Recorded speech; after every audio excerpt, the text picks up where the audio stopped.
everybody, here we are again back in my workshop. It's Tuesday and we are looking at the third bowl video. So we've got 4 to do in total. This is the third one. So we've gone from the small toffee dish, we've gone to a beginner's bowl, and now we're going into something a little bit bigger, a little bit more complex. We're going to reverse it as well, take off the foot afterwards. So there's quite a lot to go over today. There's already a few questions come in, so we're going to answer those as we go. Finn's behind the camera for the first half, and he's got to go to work later on, so he's going to be relieved by his younger brother who's now back from college. So there's a bit of a tag team going on here. There may be a little bit of time where I'm on my own. If there is, I'll just ask you to stop asking questions for a few minutes until we get some relief behind the camera. So here goes. Here it goes. Lovely bit of timber we've got today. It's a fantastic piece of elm burr. I was lucky enough to be given this. I was doing the show up in Harrogate for Axminster Tools, and a guy came up and he said, "This is for you, thought you might like it." It's a beautiful piece of burr, stunning colour, loads and loads of burrs all over it, but there's some massive great voids. I've covered one up with a faceplate. Some big voids in there. There's a big void there as well. So I like to call this demonstration flaw or feature, and I leave it to you at the end to decide whether those flaws have become features or not. Of course, you can use burrs like this with resin, so you can fill the voids with resins, that sort of stuff. And just to show you something, a little project, an ongoing project that I've got going at the moment. This is a piece of yew. I've got a similar piece here. This is a piece of, again, elm, but these are good. Obviously they're going to be salt and pepper grinders, but these have got some big voids in, so I'm filling these voids with resin, and you can see in this one, this is just waiting to be returned. The same here. It's taken on a funny shape because that's the mold that I had to use, but then I've just put a little blue tint in that resin just to give the thing some strength, to fill the voids and make features of the potential flaws. So just an idea really. So let's carry on. Let's go straight into our turning. We've been getting a lot of questions about grinds. What's a 40-40 grind all about? Ellsworth grinds, all those sorts of things. My best advice for you, if you think about grinds or the angles of grinds, they're pretty much like skew chisels. The more acute the angle, so the more knife-like you go, the more aggressive and twitchy they become. I use a 55-degree bevel angle on most of the gouges. It's great for teaching, and what it means is that you get a less twitchy chisel. The compromise is the cut. The cut isn't as good as, say, a 40-degree grind. Ellsworth grind has swept back wings, so that, again, for teaching, fantastic, because it takes those wings right out of the way. I would look at, research the grinds, try every one. Not one grind is the right grind. They're all very unique. Not one's perfect for every scenario. If you're going down deep in a very narrow vessel, for instance, you'll want to come back to say 40 degrees or even more than that. General turning, 55 degrees is perfect. I think the Ellsworth is around about 50. Or if you look at a detail gouge, they're really acute. They're right the way back to sort of 35, even 30 degrees, you know. So it is a case of experimenting. I will say the 40-40 grind does give a fantastic cut off of the tool. So it's worth playing around with that. Finn, I think, have you got some questions there? I can see you priming. Yeah, no, there's one here. Just one saying that there's a guy saying he uses, I don't know, is it Axminster wax? Axminster machine, yeah. Yeah, on his lathe bed, but he remembers you saying a week or so ago that you either always use or recommend a type of oil instead. He's wondering what oil that was. The machine wax is a good one. The oil I use is up here on my little shelf. I tend to use camellia oil. Camellia oil, because for me it's a one-stop solution really. I can put that on my lathe bed. I'll put that on my turning tools. Say for instance I'm going on holiday, just give it a bit of a spray on the lathe bed, that sort of thing. But it's a good general purpose, you know, hand tools, oil, that sort of thing. Doesn't attract the dust. It's just a nice sensitive oil to the steel.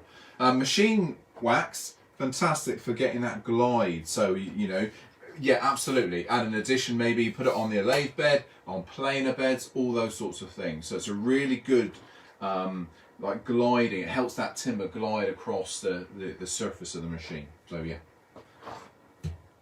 Right then, so I'm gonna really rapidly go through this because this is a big old bolt. I'd like to get it finished. I want to get the shape done. We're going to do a little bit of detail on the outside, do the inside, create a sacrificial foot, then reverse it, take that foot away. So we're going to look at push plates again. I know we've used them before, but we're going to look at them again just very briefly and hopefully wrap it up within the hour. So Finn's, as usual, Finn and Charlie are going to give me some ideas of time. Now, we know all about your own health and safety, PPE, all that sort of thing. You get the fact that I can't wear a dust mask and still talk to you, so I am going to wear a face shield. This has got bits in it, it's potentially an exploding object, so I'm going to protect myself regardless of the job I have to do for you. I just won't be wearing the dust protection for this video. When you're not here, I'm always wearing my head filter, my APF 10. Okay, that's on all of the time. Okay, I'm just going to wear this for this instance. Yes, Finn. Yeah, so we got a quick one here from Ian. He was just he was presuming that the salt and pepper grinders were finish turned before you put the resin in, and was just wondering if that was the plan or was it more of a recovery operation? This is very much a recovery operation. So there's no sanding done on these yet. I've turned them to rough shape, then seen how much infill I have to do. The reason really, I don't want to use too much resin. Resin's very expensive, and so I need to get it down deep into the void. So I've done my rough shape, then filled it, and hopefully, fingers crossed, that should be okay. Right, let's get turning straight away. I'm just going to rough this down. So Finn's going to bring the camera around here. He's going to stand back out of the way but answer questions as they come in. It's going to be quite noisy, so I will stop to talk to you, and I will have the dust extraction on a lot today again. So me and Finn are going to work via hand signals. I will stop and answer your questions in silence as opposed to with all the machinery on. I know how frustrating it is trying to listen to questions and answers when there's too much noise. One thing before we start, now I'm going to rave on about a piece of equipment here. Finn, just pan back a little bit, I want to show them a new light. So I've been using, you've all been familiar with for a long time now, my light. I've got it on my planer thicknesser now, I'm using it for other things. This light, okay, which has been fantastic. It's been up here, it's been used. I've had loads of questions about it. It's a rechargeable light. I haven't had problems with it, it's brilliant and I still love it to bits, but I have to remember to charge it. And if I've forgotten to charge it and then I've got a live vid for you or I'm doing a lot of work, it'll run out. So I thought, I need to get an LED light. I don't want anything halogen, so I wanted to get something that was nice and bright. This one, I've used this one or seen this one used in Axminster's Skill Centre in engineering courses for a long time, and I liked the idea of it.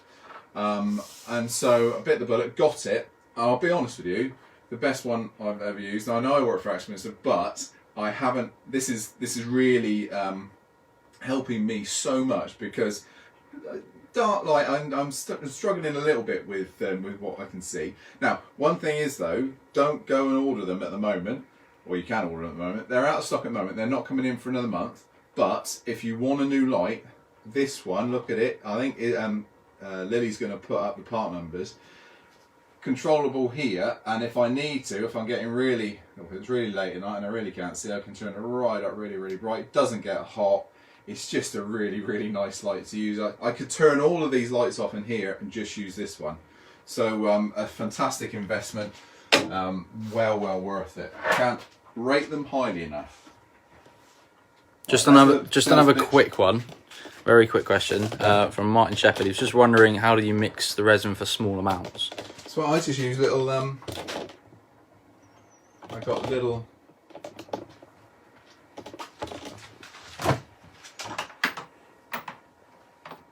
very, very tiny little mixing jars, or, you know, little yogurt pots, that sort of thing.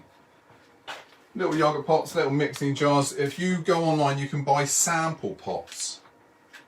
Not that type of sample pots, but you know, when you go to like farmers markets, when they hand out little drinks or jams or that sort of stuff, you can buy those. Or like I say, reuse your old yogurt pots, that sort of thing. And then just mix by weight. Don't have to mix with gradients, mix by weight. So just invest just in a little tiny, you know, what are they called then? You know, scales, that's the word. A little electronic set of scales and mix by weight. Just read whichever resin you're using, it'll tell you what the ratios are. Right, I'm gonna shut up for a minute. We're just gonna rough this down.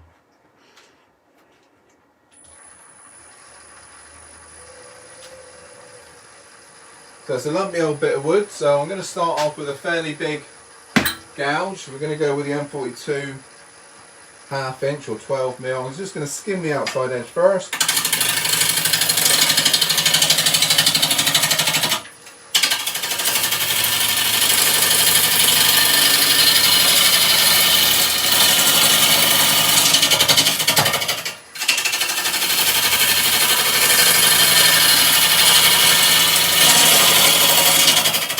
Stop the lathe.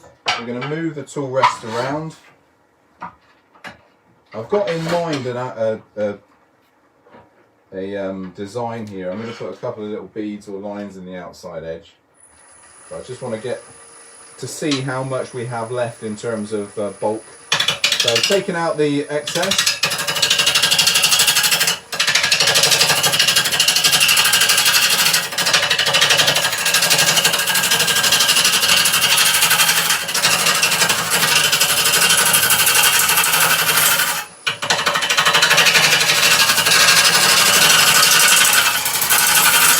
Now we looked at this before. My hand's high up here. It's one of my habits. It helps keep the shavings from flying up in my face.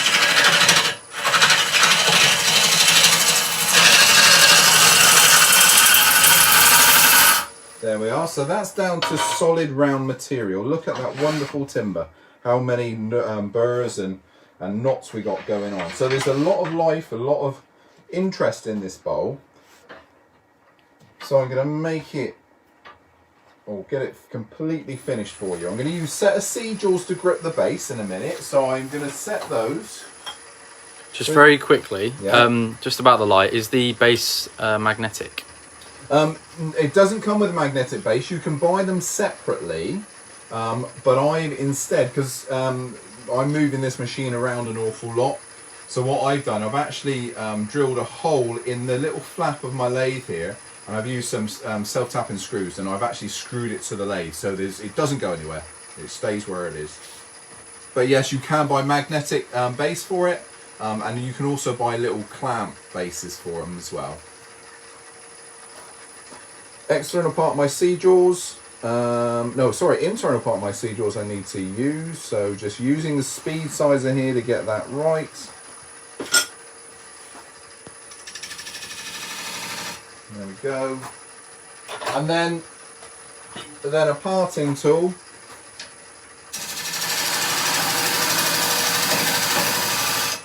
That base is sacrificial, will not be part of the finished bowl. So now let's rough away.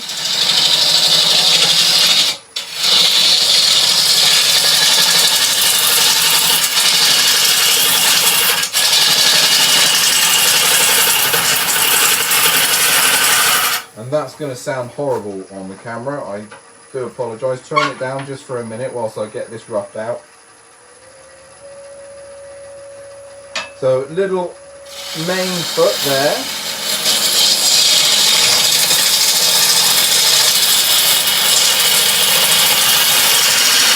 And we're just roughing out, so I'm not worried about turning lines or anything like that.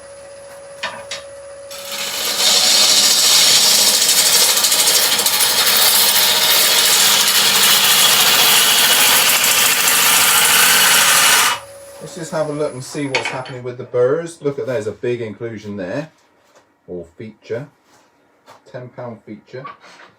This is a pretty bit of wood. Now, one thing that is easy to get drawn into here you spend money on your timber and you buy a bowl blank, it's easy to think, oh, I've got to use the whole of that bowl blank at the cost sometimes of the design. If you've got a nice shape but you haven't used the whole of the bowl blank, sacrifice it, it doesn't matter. It's much better having a nice design and a nice piece of wood than an awful design just to use up the timber. Okay, I've always thought that, and I'll stand back every now and again just to have a look. We're getting close to where I want to be. I've just got a question here from Dave. He was saying, when replacing the HSS chisels, is it worth buying cryogenic chisels? I like the cryo stuff. I love the crown stuff. I like the balance between the handles and the steel.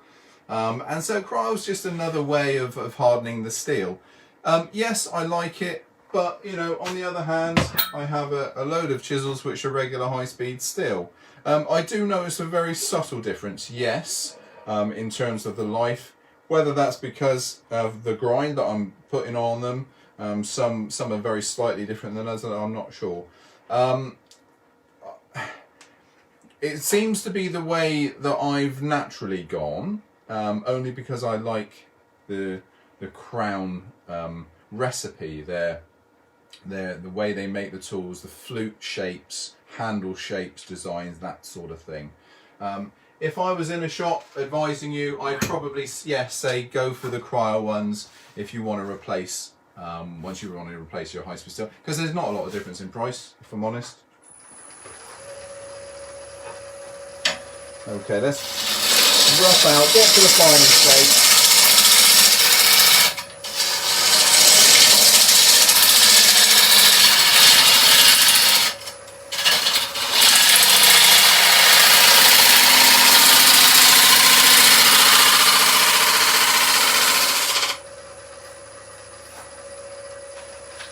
Okay, right, I'm going to start thinking now about some finishing cuts, so let's just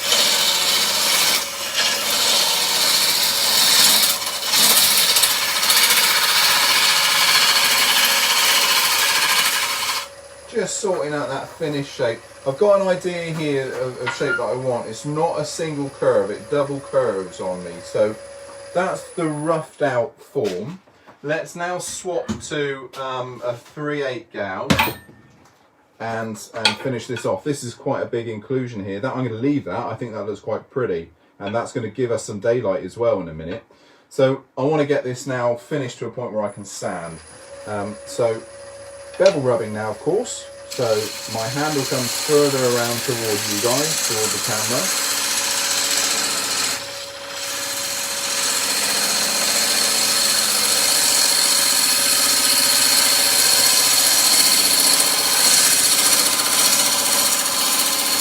Just skipping over those voids now.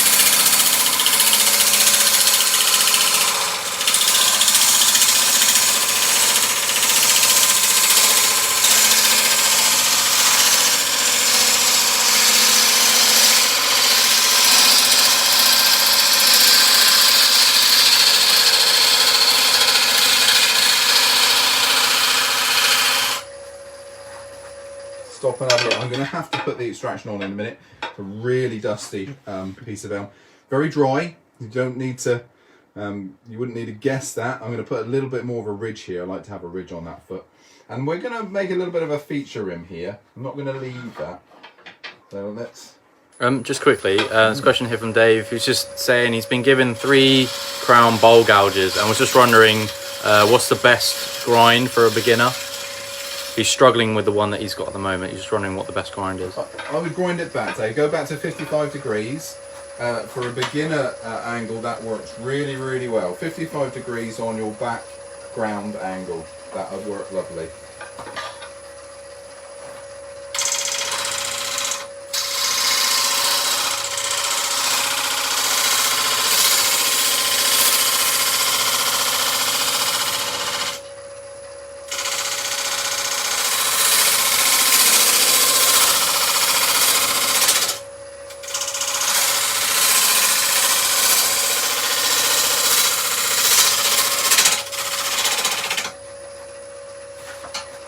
You're 20 minutes in.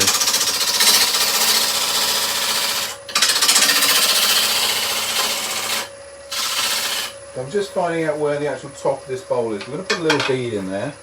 So I'm just going to grab the parting tool and I'm just going to level up.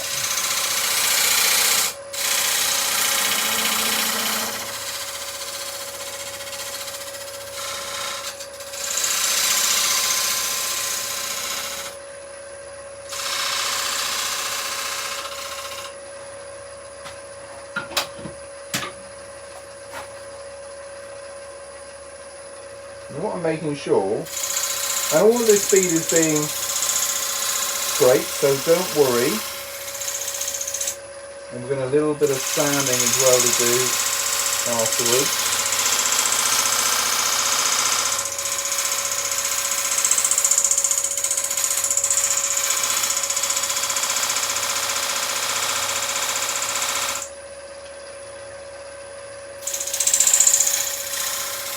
So I'm just using my finger of my left hand to control the skewers I'm scraping. And I don't want to make this difficult. I'm not going to use a spindle gouge. You see some demonstrators using the spindle gouge to do that. Absolutely fantastic. That's a practice cut. That's years of practice to create that sort of cut. For us at home, if we want to do something quickly and if your level is not you're not an advanced turner, you haven't been turning for years and years and years, you just have a go on weekends, that sort of stuff. Let's keep it simple. Let's do some scraping. Let's create these shapes without making things too difficult. So I'm quite happy with that. I'm a little bit concerned, but we've got a lot of timber here and a lot of timber here. So it's going to stay. I won't say anything too hastily, but I think it's going to stay in one piece. I'll just tidy that a little bit up there, and then we're going to sand. We just got a couple of questions quickly. So Tom was just saying, do you notice any strobe effects with the new lamp? He's got a Glowforce lamp and sees quite a distinct one. Okay. No, I don't get anything in here. Whether you do through the camera, I'm not sure. You haven't seen anything, Finn, have you? No, it looks alright from here. No, I don't. It seems to be good at all speeds as well. Right then, so to tidy up here.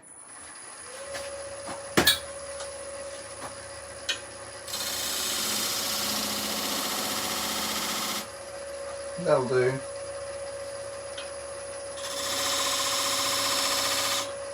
Just another skew really.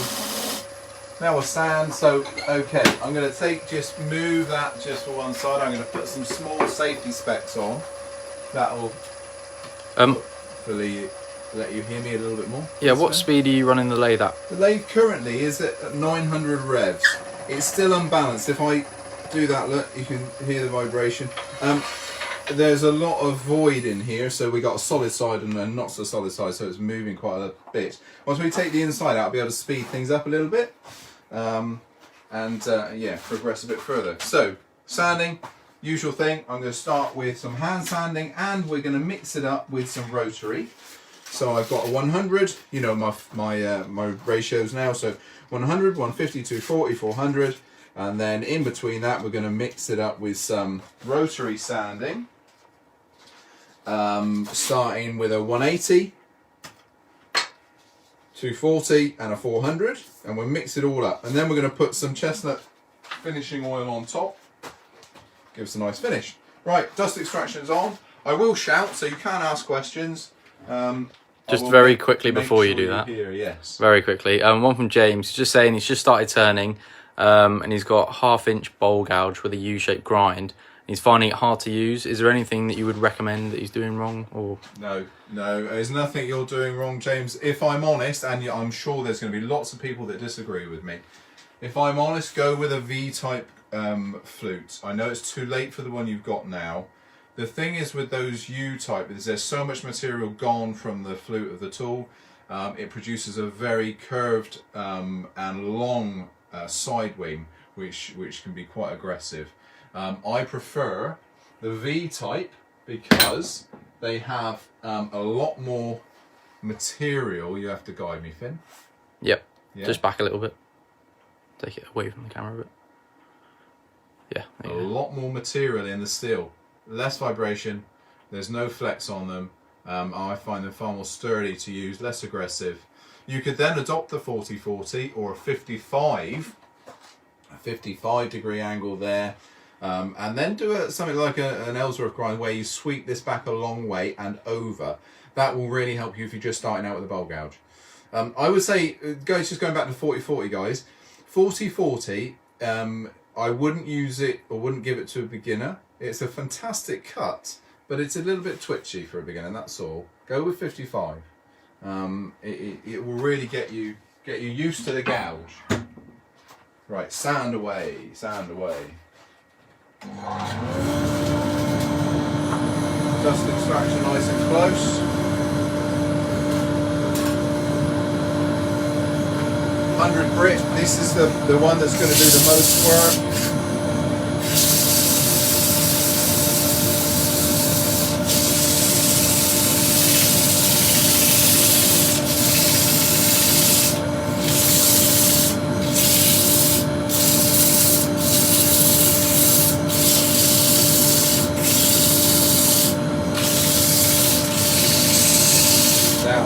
Don't let me forget it, before this comes off the lathe, I just need to have a little hole, just with the tip of the skew, just so I can reverse it onto the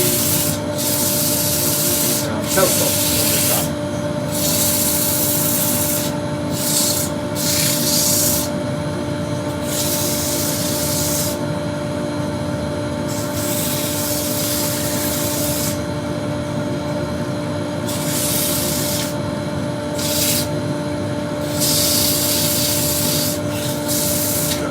For a little bit with the 100 grit, and then I'm going to stop those just to see where we need to pay attention, where there might be a few flaws.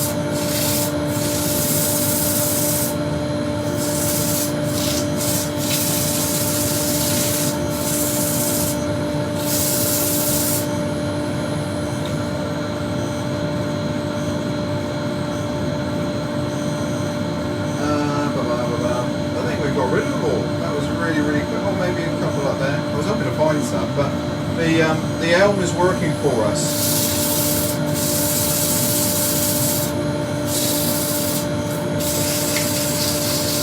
You know, sometimes you just get a piece of timber that works.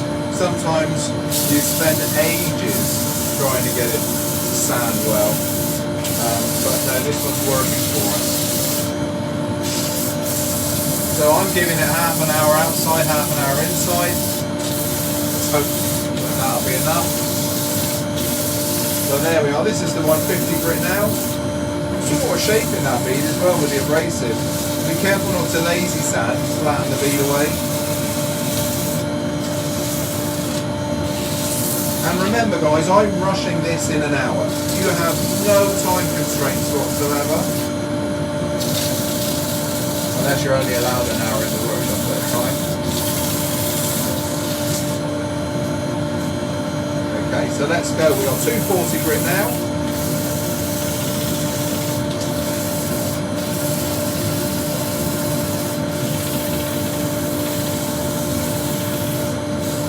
Andy was just asking, have you got the new extractor in? No, I haven't, not yet. No. So I got a very kind friend of mine, Robert, that's offered to do some of the electrics, but I've also got a good pal that I swim with in the mornings that he's local and he's going to do it as well. So between the two of them, we're going to get it in before Christmas, I'm hoping.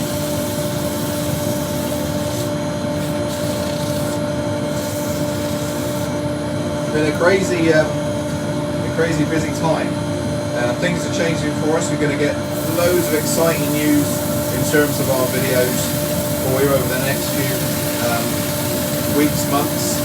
Lots more coming. Lots of different things happening as well. So not just if you're into turning, there's going to be loads of things. So in case of watch this space. There we are. So that was a 240 grit. We're now going to go, sorry, that was a 180 grit. We're now going to go 240 on the rotary.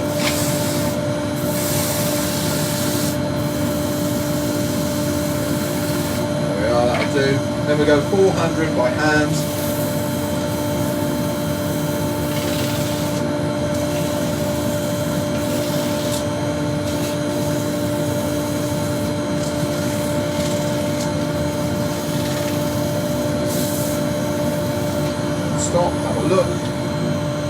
sure there's no issues. It's looking quite good, I like that. It's a nice bit of timber, I might keep this one.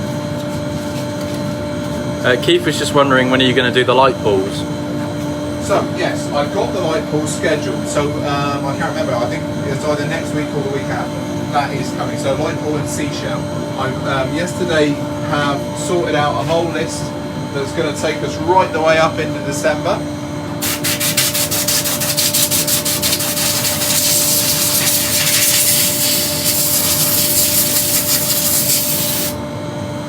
So yeah, right the way into December, so I'll share that with you at some point. And believe it or not, I'm going to have another holiday, a couple of weeks, so I'm going to do some recordings for you. And also, I can't remember, was it David or Chris? I can't remember. Someone was asking if we could do the demo on setting up the slow speed grinder with the VGK 400, the Toolmate jigs. We're going to do it. We're out of stock of the grinders at the moment, so I can't do it yet. As soon as they're in, I'm going to do it, and I'm looking probably in October sometime. So it's all happening.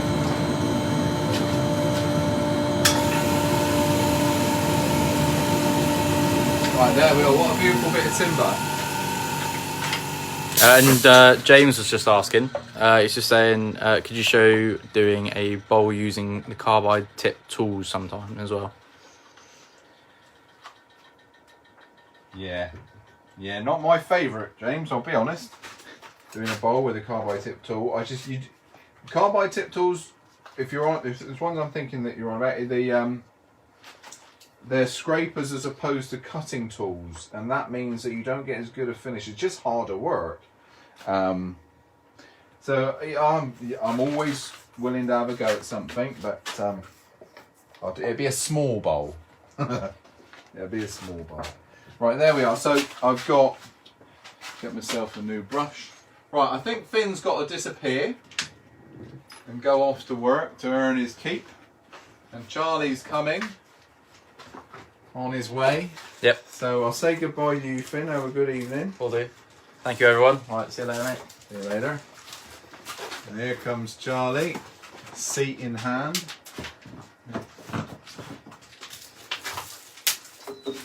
Well done. Okay, so we're going to put a little bit of the oil on here. New brush. So I'm going to put quite a bit on. You know, we've used this oil before. It does have to dry. So what we'll do, I'll end up reburnishing this tomorrow, and then I can show you again on Thursday.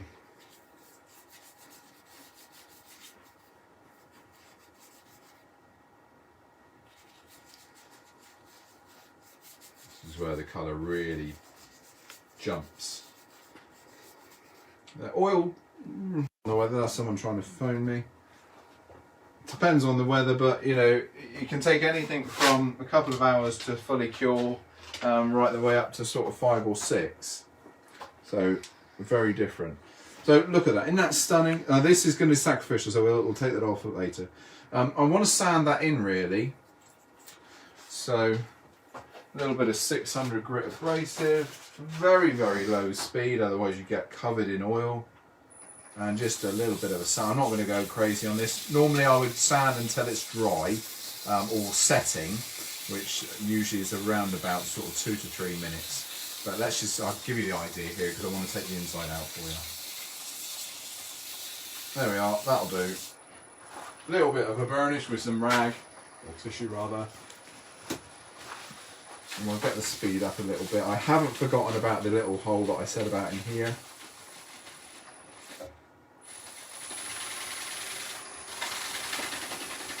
Where's the tenon plate?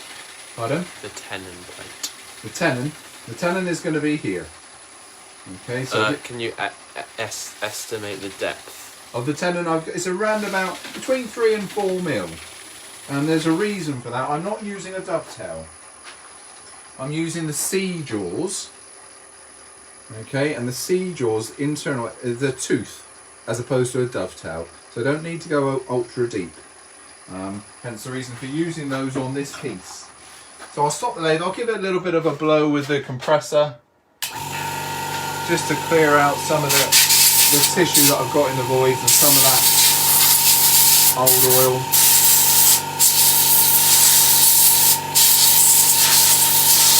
Quite a lovely little asset having something like this.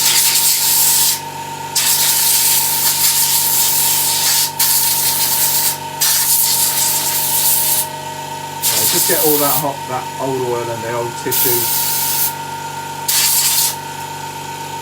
And when we finish the inside, I'll give the outside another going over.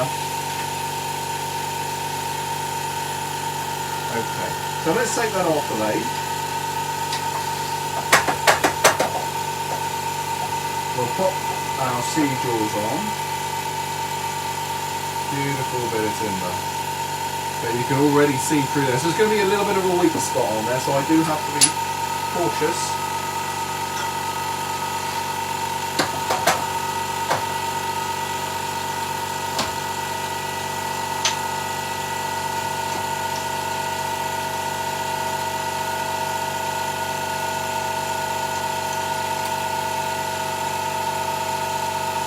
There we are. Let's unscrew our plate.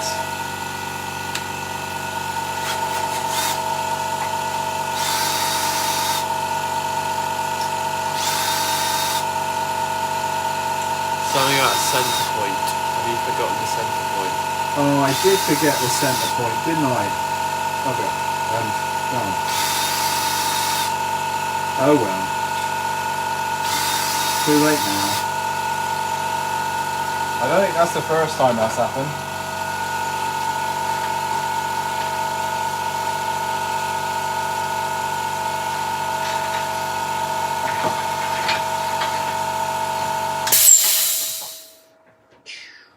Okay, care now. We've got some proper gnarly bits. You can see what I was talking about here. This is a soft bit of bark, so I'm just going to take it easy in the middle. Charlie's just going to go to one side a moment, that's it. I'll start with a 3/8 gouge and just clear a bit of that away. If anything's going to come out, I want it coming out in small lumps, not big lumps.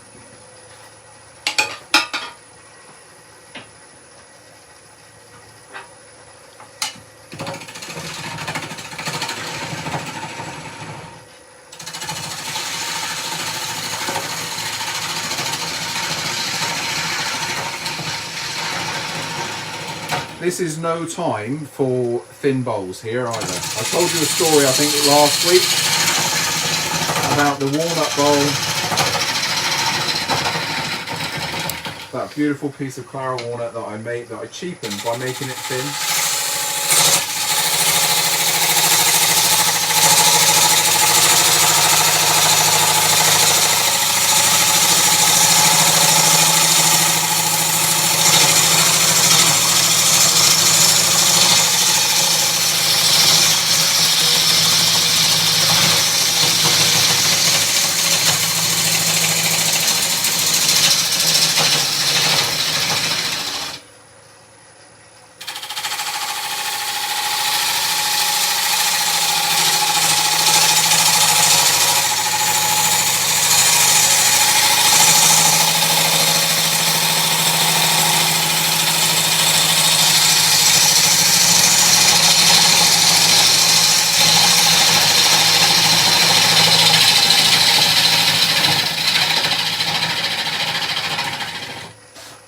So let's just have a quick look. That void's going all the way through. And let's start getting some depth. So I'm going to start, we can try to speed up a little bit now. So that's up to 1,000 revs. I'm going to start coring. That's already deep enough for the moment. So pause at the beginning of your cut.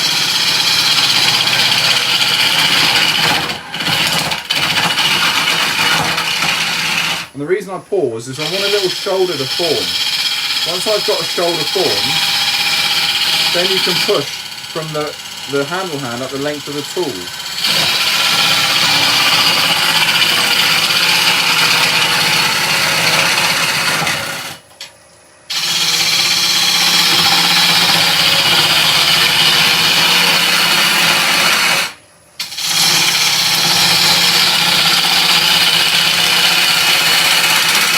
So I've got to a depth now where actually I don't want to go any deeper because I'm in danger of going through the bottom if I do. I'm just going to have a quick change at camera there a minute, Charlie. I'm going to bring him round and just lower it down a wee bit. There we are. So I want to get a little bit of the handle in.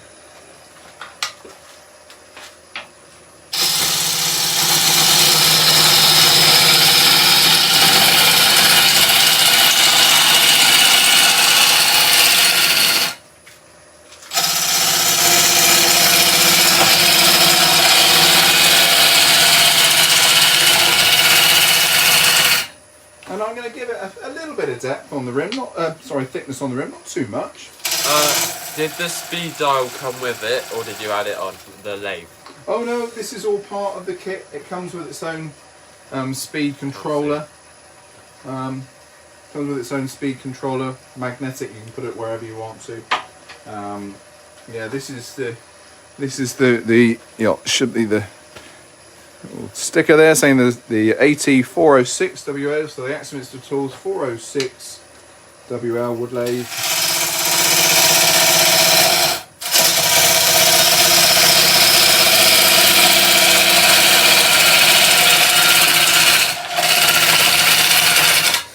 Right guys, I think the noise is so extreme at the moment that a dust extractor isn't going to make a difference, so I'm going to put the dust extractor on. And I will come close to the camera and shout if I need to say anything.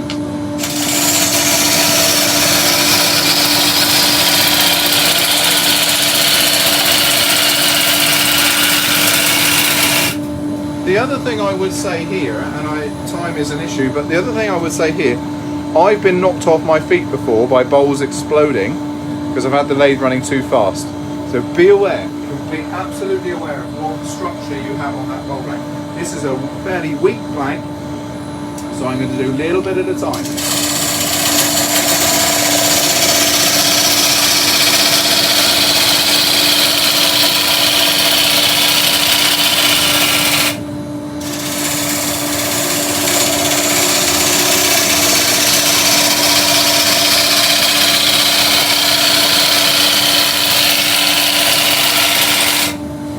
Look and see what we've got. Remember, no surprises. Checking for thickness. I'm looking at that void, making sure we're not about to have an issue.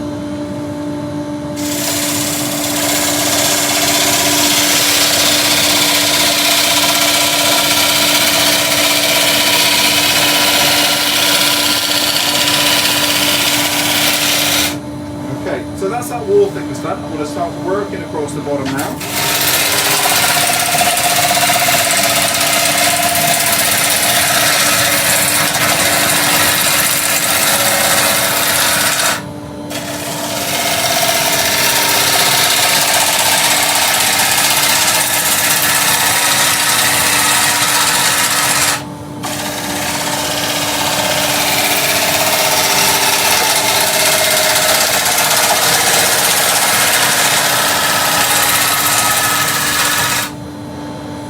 So all sorts of things are happening here. Wow, look at that. I am going to take another cut. I don't want to go too much further though. That's looking really good. With the AC305, what's the easiest way to get the chuck off the lathe as the spanners that came with it rounded off really easily? The spanners are the only way really. Yeah, you need to get another set of spanners. Unless you make yourself another set of spanners. There's no way with that, because there's no spindle lock in, or like I've got here, for instance. Like there isn't really another way.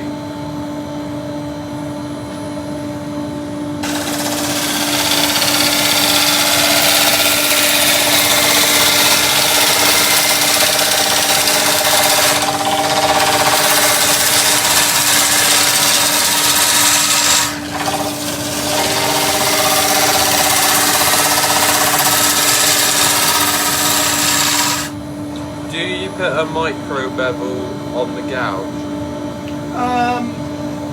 Not on this one, no. No, this is 55-degree angle. Sometimes I went on the detail gouges.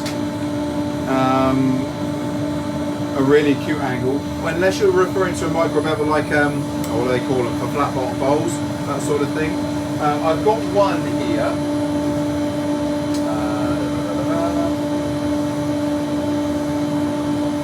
Somewhere he says. So that one there is set up with my little micro bevel. Alright, just a double angle, and that really helps with our internal parts of your bowl turning when it comes to tight corners.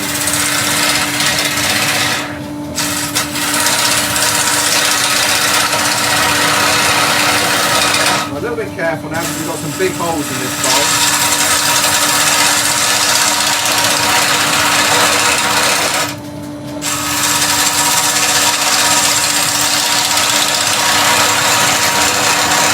Notice how we're doing this in stages. I'm not putting any more stress up here because I'm working on that section. So we're working our way from the weak point, working all the way down. Do you know what size spanners that guy needs with the AC305? Off the top of my head, no I don't. But we can find out. Keep that question alive and I'll find out for you. Lily, could you make a note of that question please? It's for the 305 with spanners on the headstock.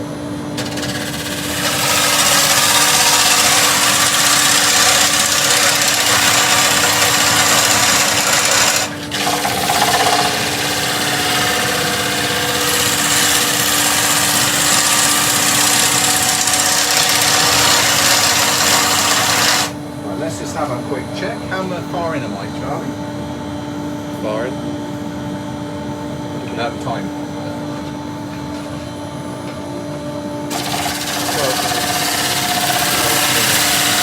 12 minutes to go.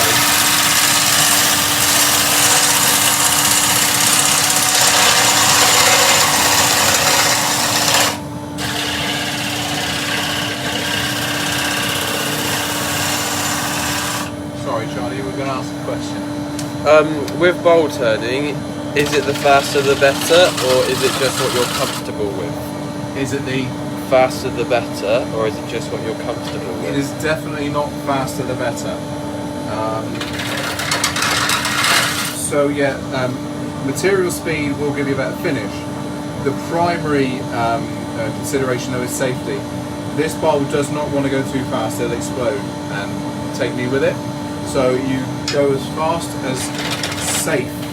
There are bits out there, as physically safe. And there is no golden chart that I can refer to because every bit of tip is different. This sort of size bowl, I'm personally staying under 1,000 revs, even if it was perfectly balanced, just to start with. I'm only doing 970 now. Have you modified the magnet holding speed controller on the lathe? Have I? Modified the speed controller on the lathe? No, not at all. Wow, well that void is right in the bottom of that bowl. It's not an issue because I've got enough burr around here to make it intentional, but if it was only there, then it'd just be a hole in the bottom of the bowl. So let's carry on, let's see what happens. There is a potential we may not finish. You know what happens? I finish it on Thursday. So we're going to sand now, same abrasive.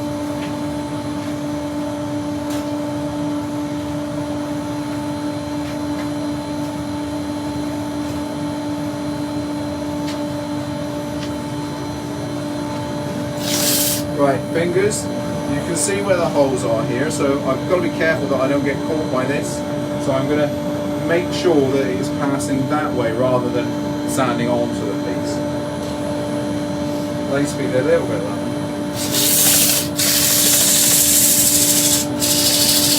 What's your preferred option? Cutting from the centre out to the edge, or going from the outer to the edge? So my preferred option for a regular bowl blank, something like this, is doing exactly what I've just done. cutting down toward the centre. If it was a hollow form, different story, you cut from the centre out.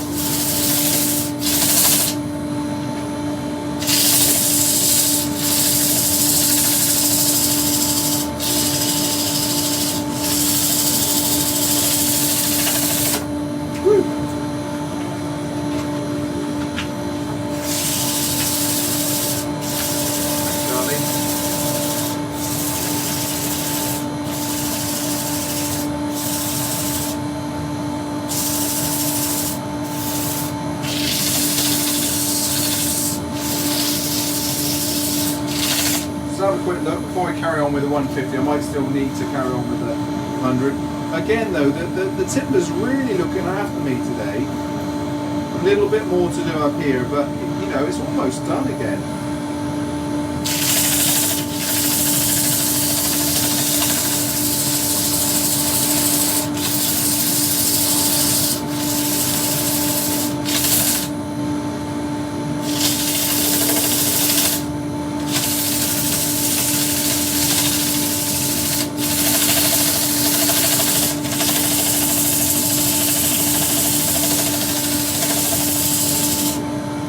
Now we can go to the 150.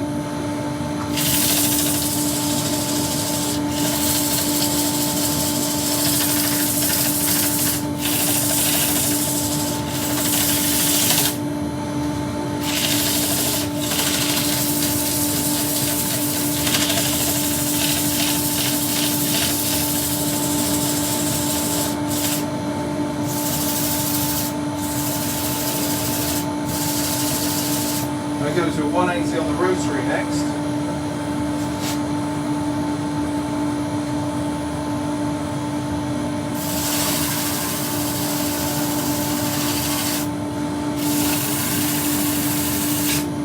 Watch your rotation again on your rotary sander. You don't want to get those voids taken out of your hand.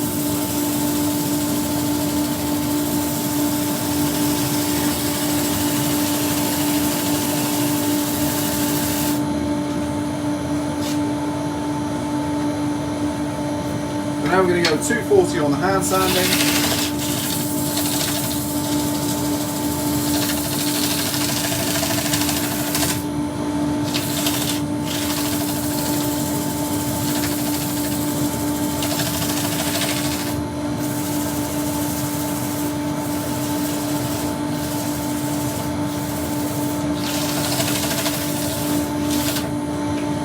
.240 on the rotary.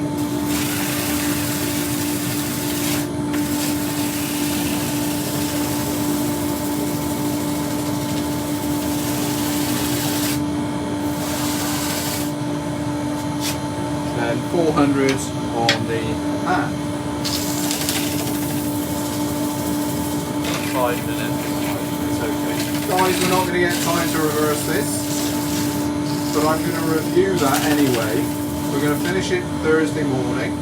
Sorry, Thursday morning. We're going to finish it Thursday afternoon. We will get time though to put a finish on it on the inside. Here we are. A bit of finishing oil.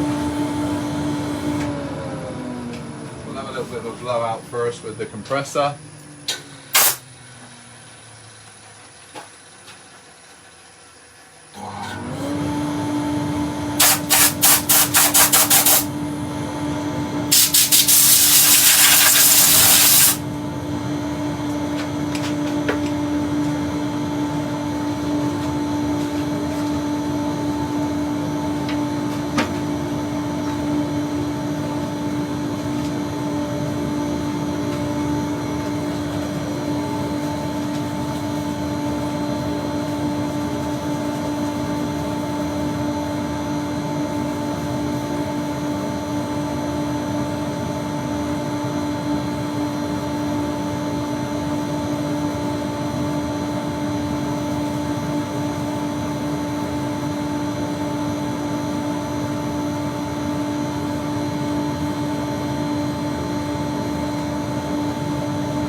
Yeah, that's a pretty bit of timber. Pretty Lathe speed on, slowest speed, very gentle, very gentle sand. Your dust extractor doesn't need your abrasive. Very gentle sand. Take off some of that excess. I'm going to just take this off the lathe and show you where we are with it at the moment. Clearly not going to finish in our time. A little bit more of a spray to get rid of the excess oil.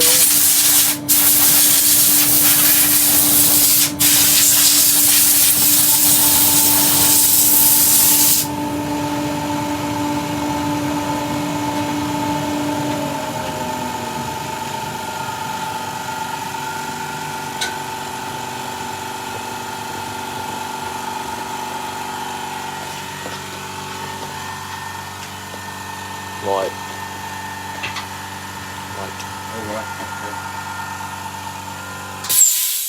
Turn that off, move my lovely light away. Look, what a fantastic bit of timber. Now I've got a couple of reservations. We're not going to finish in time, so I can't reverse it around, but I've had a rethink. That hole is dangerously close to where we're going to use the tailstock on the push plate. So what I think I'm going to do is use either a set of button jaws or a set of wood plate jaws to do this. Far safer, otherwise I'll explode through and everything will go flying. And we're going to have a hole in the bottom. It's going to be really cool because we've already got this one here as well. Wonderful piece of Burr elm. This is why I like wood turning. You never know what you're going to find until you actually take it down to its final shape. So guys, I hope you've enjoyed that. I just want to thank Finley and Charlie. Finn done it just before he's off to work. He's done the videoing, and Charlie's just come home from college to take over from him. So thanks to both of those again as normal. Thanks for watching, guys. Join me again on Thursday. We're going to finish this one, and we're going to do a large, I think it's a piece of oak platter for you, so something a little bit more normal, what I call normal. But until then, guys, happy turning. I'll see you Thursday. See you again. Bye bye.